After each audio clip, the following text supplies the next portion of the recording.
नमस्कार, हिमाचल समाचार में आपका स्वागत है। आज के मुख्य समाचार। मुख्यमंत्री ने प्रदेश विधानसभा में प्रस्तुत किया वर्तमान सरकार का प्रथम बजट।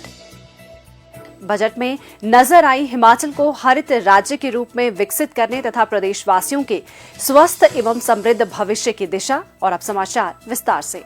मुख्यमंत्री ठाकुर सुखविंदर सिंह सुक्खू ने आज प्रदेश विधानसभा में वर्ष 2023-24 के लिए वर्तमान सरकार का प्रथम बजट प्रस्तुत किया। इस बजट में प्रदेशवासियों के स्वस्थ एवं समृद्ध भविष्य की दिशा तथा हिमाचल प्रदेश को हरित राज्य के रूप में विकसित करने के कदम प्रस्तावित किए गए हैं। अध्यक्ष महोदय, भगवान श्री कृष्ण ने कहा है कि वस कर्म तुम्हारा कल होगा, और कर्म अगर सच्चाई है तो कर्म कहाँ निष्फल होगा। हर एक संकट का हल होगा, वो आज नहीं तो कल होगा।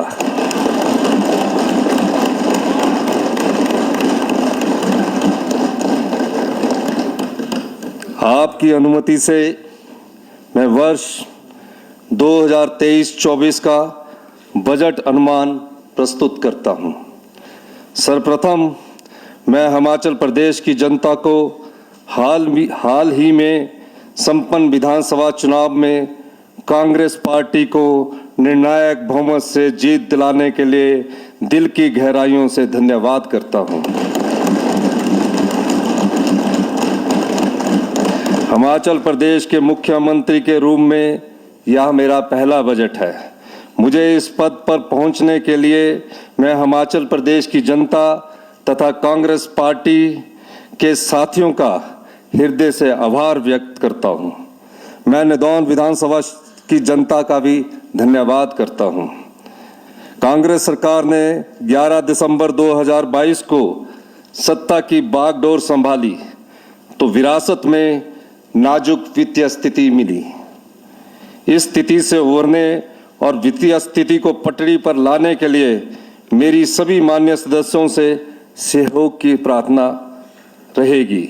इसके लिए प्रदेश के माननीय संसद सदस्यों से भी सहायता का निवेदन करता हूं। मेरा प्रदेश के अधिकारी और कर्मचारी वर्ग से भी अनुरोध है कि वे प्रदेश के आर्थिक विकास में पूरा सहयोग दें। हमारी सरकार का विश्वास है यह बजट केवल औपचारिक दस्तावेज न होकर प्रदेश के विकास को नई सोच के साथ नई दिशा देने वाला एक नीतिगत दस्तावेज सिद्ध होगा। अध्यक्ष महोदय, कांग्रेस सरकार को अप्रत्याशित कर्ज का बोझ और कर्मचारियों और पेंशनर्स के एरियर एवं महंगाई भत्ते की 10,000 करोड़ रुपए की देनदारी विरासत में मिली है। पिछली सरकार की नीतियों के कारण आज प्रत्येक हिमाचल वासी पर 92,833 रुपये का कर्ज हो गया है। जून 2022 के बाद जीएसटी मुआवजा बंद होने से राज्य के बजट पर प्रतिकूल प्रभाव पड़ा है, जो आगामी कुछ वर्षों तक रहेगा। केंद्र सरकार से मिलने वाला राजस्व घाटा अनुदान 2022-23 में 9,377 करोड़ से घटता 2025-26 में मात्र 3,257 करोड़ रुपया रह जाएगा। इन सभी चुनौतियों के बावजूद प्रदेश के विकास की गति में कमी नहीं आने दी जाएगी। मैं हिमाचल के लोगों को आश्वस्त करना चाहता हूं कि हमारी सरकार पूर्ण निष्ठा के साथ कार्य करेगी। वर्तमान कांग्रेस सरकार की विकास नीतियों को लागू करने के लिए कांग्रेस प्रतिज्ञा पत्र का पॉलिसी डॉक्यूमेंट के रूप में अनुसरण किया जाएगा। प्रदेश की जनता ने कांग्रेस प्रतिज्ञा पत्र 2022 में निहित गारंटियों को पूर्ण विश्वास व्यक्त किया है, जिनको लागू करने के लिए हम कृत संकल्प हैं। हमारी सरकार सत्ता सुख के लिए नहीं बल्कि व्यवस्था परिवर्तन के लिए काम कर रही है। शिमला के ऐतिहासिक रिज मैदान पर शपथ ग्रहण करने के तुरंत बाद सचिवालय जाने की परंपरा को तोड़ते हुए मैंने टूटी गंडी स्थित बालिका आश्रम में जाकर वहां रह रहे बच्चों के साथ विशेष भेंट की। उनसे बातचीत के दौरान मुझे बहुत कुछ सीखने को मिला तथा उनकी समस्याओं को जान पाया। मैंने उनके उत्थान के लिए मुख्यमंत्री सुख आश्रय योजना का शुभारंभ किया। हमारी सरकार ने सत्ता ग्रहण करते ही पुरानी पेंशन योजना बहाल करने की घोषणा की है। इसका लाभ 1,36,000 एनपीएस कर्मचारियों को मिलेगा। 8,000 करोड़ रुपए की एनपीएस राशि जो भारत सरकार के पास पड़ी है उसे प्रदेश को लौटाने हेतु मंत्रिमंडल द्वारा प्रस्ताव पारित किया गया है। इस राशि को केंद्र सरकार से जारी करवाने के लिए मैं विपक्ष के माननीय सदस्यों से मेरा अनुग्रह रहेगा। आज पूरी दुनिया ग्रीन टेक्नोलॉजी की ओर बढ़ रही है। पूरी दुनिया में ऊर्जा उपयोग के नए विकल्पों पर तेजी से काम चल रहा है। बहुत सी इनोवेशन हर क्षेत्र में नई सोच उत्पन्न कर रही है और कामकाज के परंपरागत तौर तरीकों को बदल रही है। अध्यक्ष महोदय, मेरा यह बजट अभिभाषण इन्हीं बिंदुओं पर आधारित है। अध्यक्ष महोदय, हमारी सरकार की गारंटियों में से एक के अंतर्गत महिलाओं को 1,500 रुपए प्रति माह देने का वादा किया गया है। हम अपनी इस गारंटी को चरणबद्ध तरीके से पूरा करेंगे। मैं प्रथम चरण में 2,31,000 महिलाओं को 1,500 रुपए प्रति माह देने की घोषणा करता हूं, जो अभी 1,1150 रुपए की दर से पेंशन ले रही थी, जिस पर हमारी सरकार कुल 416 करोड़ रुपया प्रति वर्ष खर्च करेगी। मुख्यमंत्री ने 53,413 करोड़ रुपए का बजट आकार प्रस्तावित किया है। अध्यक्ष महोदय, मैं वर्ष 2023-24 के लिए 53,413 करोड़ रुपए का बजट प्रस्तुत कर रहा हूं। वर्ष 2023-24 में राजस्व प्राप्तियां 37,999 करोड़ रुपए रहने का अनुमान है तथा कुल राजस्व व्यय 42,704 करोड़ रुपया अनुमानित है। इस प्रकार कुल राजस्व घाटा 4,704 करोड़ रुपए अनुमानित है। राजकोषीय घाटा 9,900 करोड़ रुपए अनुमानित है, जो कि प्रदेश के सकल घरेलू उत्पाद का 4.61% है। मुझे विश्वास है प्रभावी कर अनुपालन भारत सरकार के सहयोग तथा बेहतर वित्तीय प्रबंधन से संसाधनों की व्यवस्था की जाएगी। अध्यक्ष महोदय, मेरा पहला बजट व्यवस्था परिवर्तन की दिशा में एक महत्वपूर्ण कदम है। इस बजट में ग्लोबल वार्मिंग और क्लाइमेट चेंज जैसे दुष्प्रभावों से बचाव के साथ साथ प्रदेश को ग्रीन स्टेट के रूप में विकसित करने के लिए एक नई दिशा सुझाई गई है। इसमें पर्यटन, परिवहन, सड़कें तथा पुल और ऊर्जा के क्षेत्र में इंफ्रास्ट्रक्चर्स के विकास तथा डिजिटाइजेशन के माध्यम से स्वास्थ्य, शिक्षा तथा सरकारी सेवाओं के सुधार पर बल दिया गया है।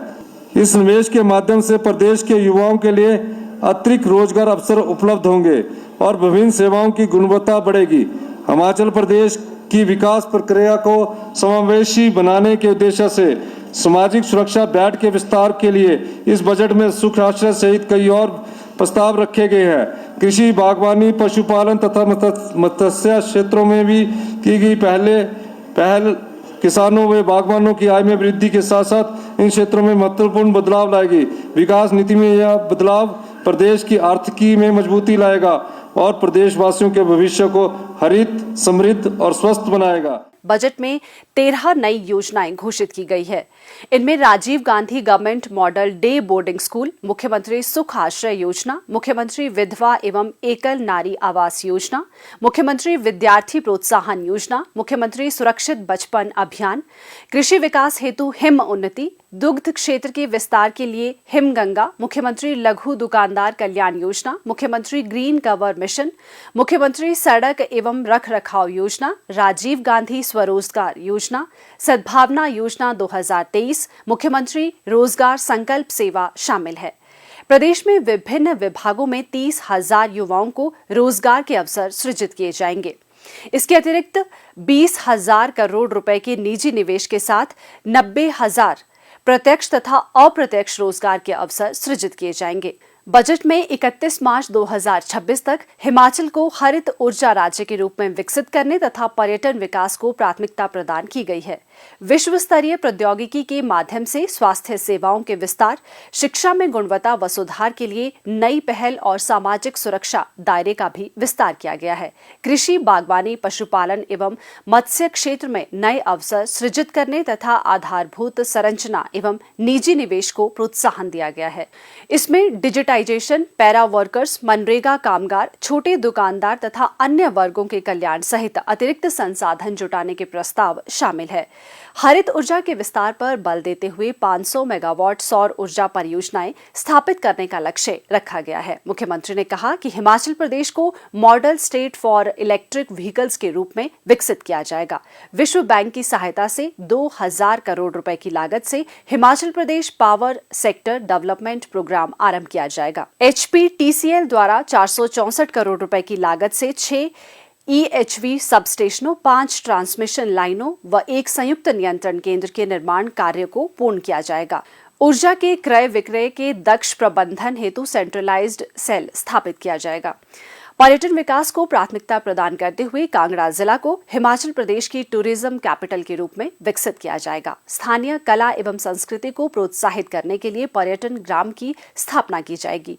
प्रदेश के युवाओं को पर्यटन एवं आतिथ्य के क्षेत्र में कौशल विकास के लिए वाकनाघाट में 68 करोड़ रुपए से उत्कृष्ट केंद्र के निर्माण कार्य को पूरा किया जाएगा। बजट में स्वास्थ्य सेवाओं के सुदृढ़ीकरण एवं विस्तार के दृष्टिगत प्रत्येक विधानसभा क्षेत्र में एक स्वास्थ्य संस्थान को आदर्श स्वास्थ्य संस्थान के रूप में विकसित करने का प्रस्ताव है।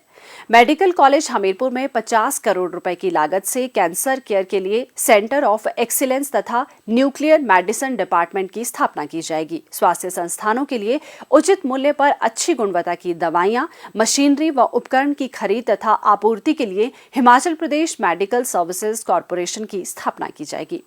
मुख्यमंत्री ने कहा कि शिक्षा में सुधार एवं आवश्यक अधोसंरचना के विस्तार के दृष्टिगत प्रत्येक विधानसभा क्षेत्र में Rajiv Gandhi government model day boarding school खोले जाएंगे। इन स्कूलों में बेहतर शिक्षा के साथ खेल सुविधाएं व स्विमिंग पूल इत्यादि भी होंगे। प्रदेश के 4 इंजीनियरिंग कॉलेजों और 8 पॉलिटेक्निकों में आगामी 5 वर्षों में मेरिट योजना लागू की जाएगी। कौशल विकास निगम द्वारा ड्रोन, इलेक्ट्रिक व्हीकल्स एवं सौर ऊर्जा क्षेत्रों में 500 युवाओं को प्रशिक्षण प्रदान किया जाएगा। ठाकुर सुखविंदर सिंह सुक्खू ने कहा कि सामाजिक सुरक्षा दायरे का विस्तार किया गया है। अनाथ और विशेष रूप से दिव्यांग बच्चों, निराश्रित महिलाओं और बुजुर्ग व्यक्तियों के लिए मुख्यमंत्री सुख आश्रय योजना के अंतर्गत 27 वर्ष आयु तक के पात्र अनाथ बच्चों एवं व्यक्तियों के लिए सरकार ही माता, सरकार ही पिता का दायित्व निभाएगी।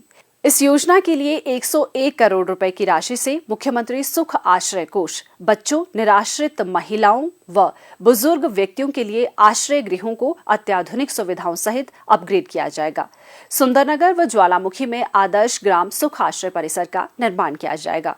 युवाओं को प्रदेश, देश व अंतर्राष्ट्रीय स्तर पर रोजगार अवसर प्रदान करने के लिए मुख्यमंत्री रोजगार संकल्प सेवा योजना आरंभ की जाएगी। दिव्यांगजन राहत भत्ता योजना के तहत 9000 नए लाभार्थियों को लाया जाएगा।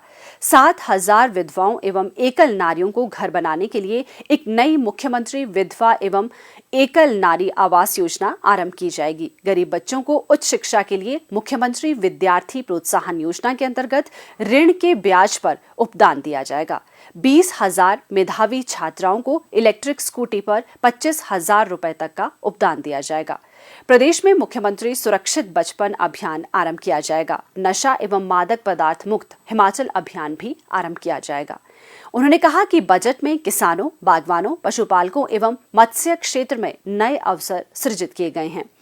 कृषि के समग्र विकास के लिए क्लस्टर अप्रोच के आधार पर एकीकृत हिम उन्नति योजना आरंभ की जाएगी।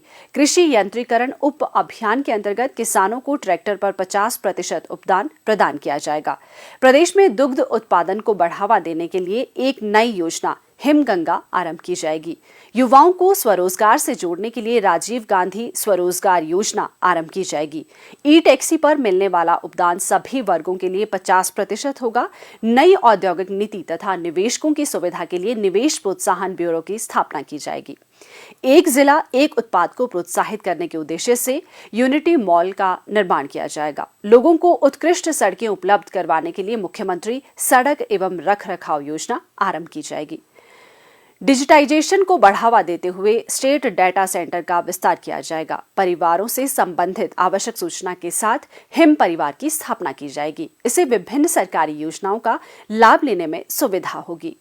बजट में दिहाड़ीदारों को 75 रुपए बढ़ोतरी के साथ 375 रुपए प्रतिदिन दिहाड़ी की घोषणा की गई है। आंगनबाड़ी कार्यकर्ताओं, सहायिकाओं, मिड डे मील वर्कर, शिक्षा विभाग के जलवाहकों, जल रक्षकों, जल शक्ति विभाग के मल्टीपर्पज वर्कर्स, पैराफिटर तथा पंप ऑपरेटर इत्यादि के मानदेय में बढ़ोतरी की गई है।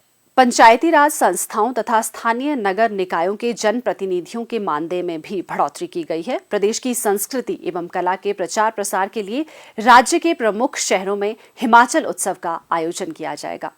बजट में अतिरिक्त संसाधन जुटाने के दृष्टिगत विभिन्न उपाय किए गए हैं। इनमें विद्युत उत्पादन के लिए लगने वाले पानी पर वाटर सेस, शराब पर प्रति बोतल 10 रुपए, दूध उपकर, आबकारी नीति को पारदर्शी बनाने के लिए बदलाव इत्यादि शामिल है। निश्चित तौर पर मुख्यमंत्री द्वारा पेश ये बजट उन्नत हिमाचल के निर्माण तथा व्यवस्था परिवर्तन में दूरगामी साबित होगा। नमस्कार, मेरा नाम पंकज वालिया है और मेरा पर्यटन से संबंधित व्यवसाय है।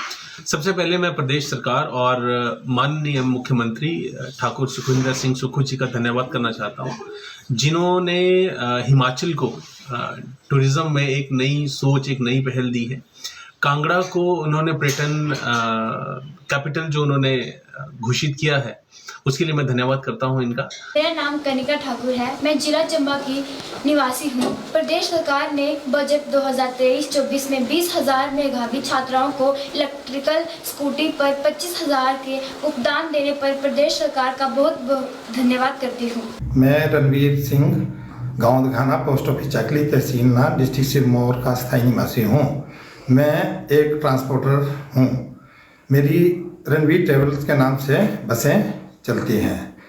आज हिमाचल सरकार ने इलेक्ट्रिक वाहनों के लिए जो 50% सब्सिडी और अधिकतम 50 लाख तक का अनुदान, अपने बजट में जो अनुदान दिया, उसके लिए हम हिमाचल प्रदेश सरकार और ठाकुर सुखविंदर सिंह सुक्खू जी, मुख्यमंत्री हिमाचल प्रदेश का बहुत बहुत धन्यवाद करता हूँ। प्रदेश सरकार ने आज जो बजट पेश किया है वो बहुत ही सराहनीय कदम है। इसमें सभी वर्गों का ख्याल रखा गया है और साथ ही साथ जो रोज़गार देने की जो बात की है, 30,000 नौजवानों को जो रोज़गार की बात की है, बहुत ही अच्छा कदम है। हिमाचल समाचार देखने के लिए सब्सक्राइब करें YouTube channel information and public relations department HP, follow करें ट्विटर @DPR HP, लाइक करें Facebook page information and public relations department Himachal Pradesh, visit करें वेबसाइट www.himachalpr.gov.in।